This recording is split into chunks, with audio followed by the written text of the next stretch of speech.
Let's talk about creative volume. Over the last month, I have written, illustrated, and narrated 30 books.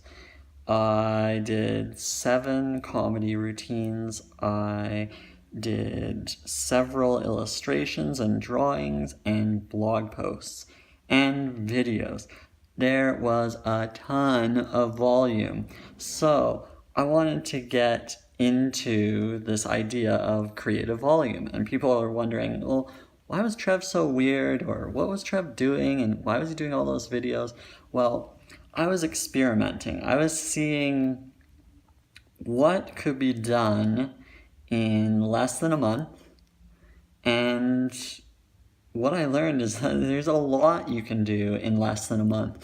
And even if you have no experience in something like writing or drawing or illustrating or creating sketch comedy routines, you could totally do it, because I don't actually have any experience in any of this stuff. My background is in marketing, but I decided I'm just going to remove all the critics from my life and being myself, being the biggest critic, and just go for it and see what happens with a very, very structured day. So I had a process. I woke up and I actually said, here are the things I'm going to be doing. I'm going to have to do this. I'm going to have to do that. I had A, B, C, D, E, F, G on the checklist. And I had to do each one. And every single day I had to check off each one. And what I did is I broke it down. I said, I must do one simple drawing today. It'd be like a stick figure. And that's what I did.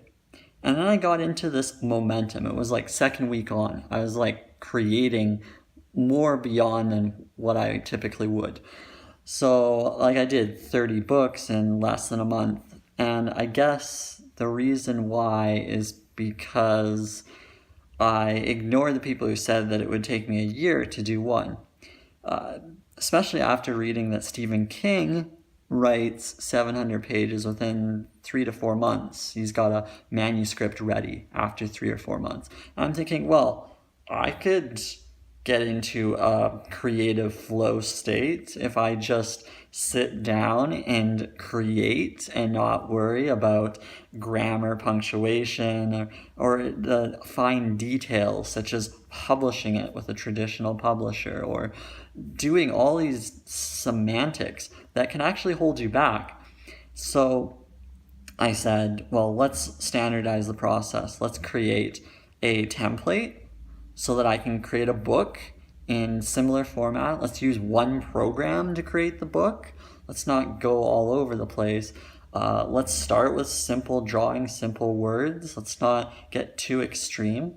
And I also went into it thinking I might only create 1 or 2 good books out of 30, but 1 or 2 is way better than 0.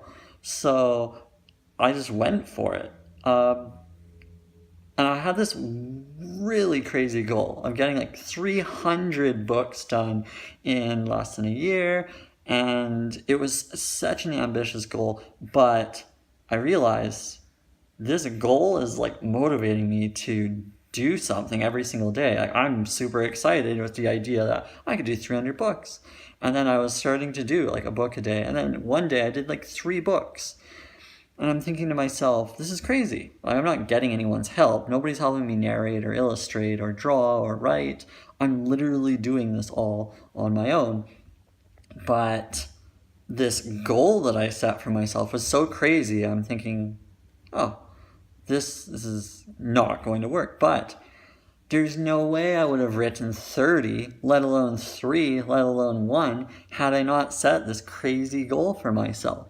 And eliminating my biggest critic, myself, and being like, no, I'm not going to listen to myself say I can't do something. So I just went for it. The other thing is like the comedy. Well, I'm doing all these jokes and I'm not exactly the most funny individual typically. I don't do funny things all the time. I'm quite serious most of the time. And I decided, oh, let's just have fun with this. Let's see what I can do. And had fun with it. I just talked about stuff. I just switched things up. I went in a different direction. I did the opposite of what serious people would do.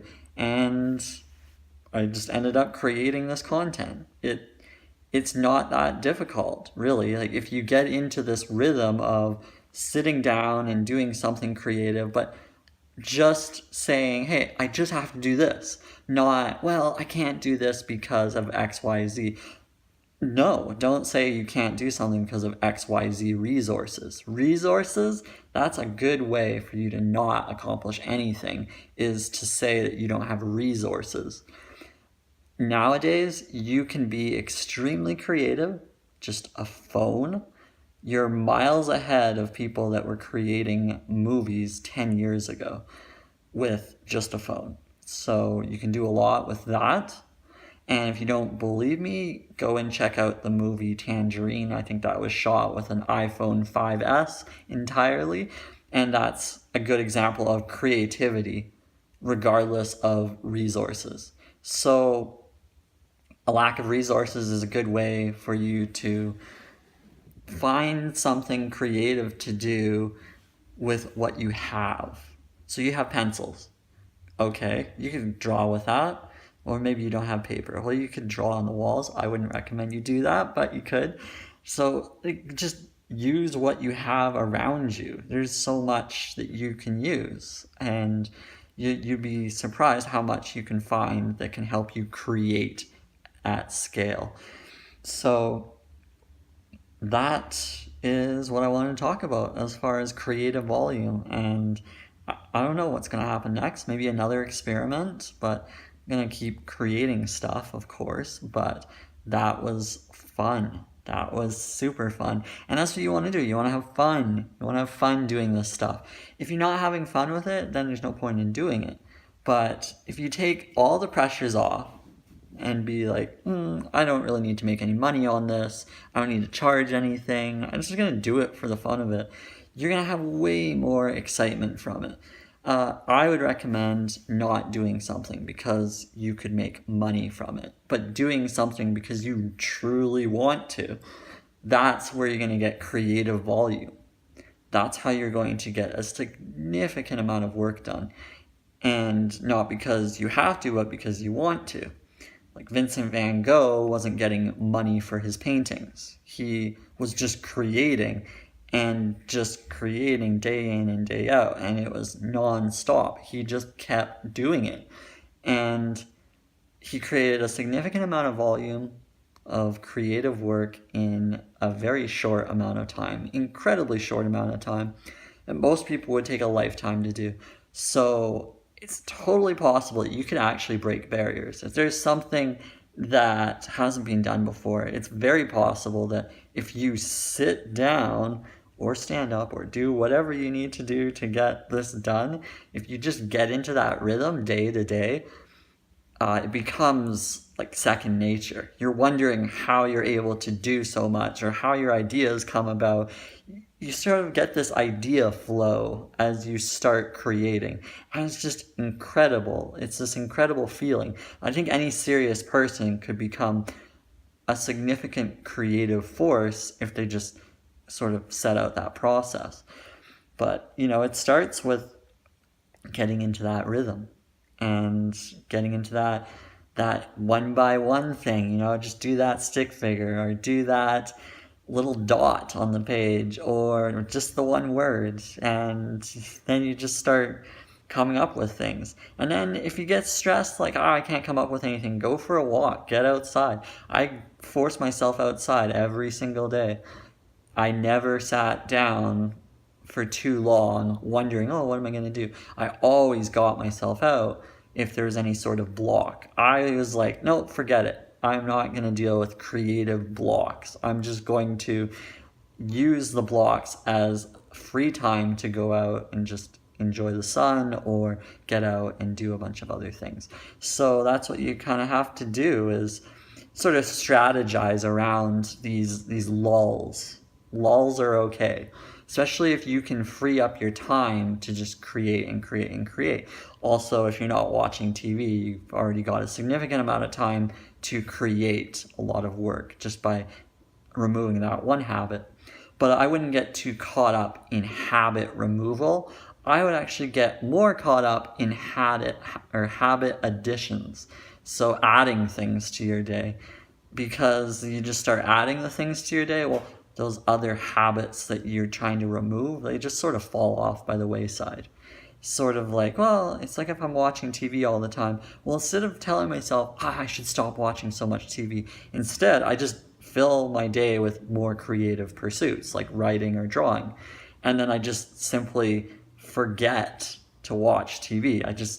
My day ends and I'm like, oh, well, the time's already gone by. Just no time to be watching TV now. I've already finished my day off, so it's on to the next day.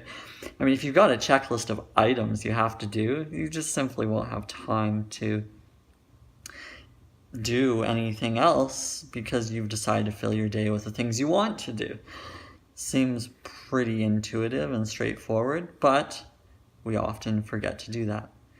But in the big scheme of things, I mean, if you have a habit routine, you can create a significant amount of volume beyond what you think is possible. So I would give it a try. And don't worry about what it is that's going on the page or what it is that's going out there, because people are likely going to forget about it tomorrow or the next day. Like, it's not going to be something to worry yourself with. So if you're self-conscious, I wouldn't worry too much. People aren't going to hold you to it because it's not the end of the world. And if you're making mistakes, you're growing, and that's important to remember. So keep all of that in mind if you want to have creative volume in your life. That's my ramble, and thanks for watching.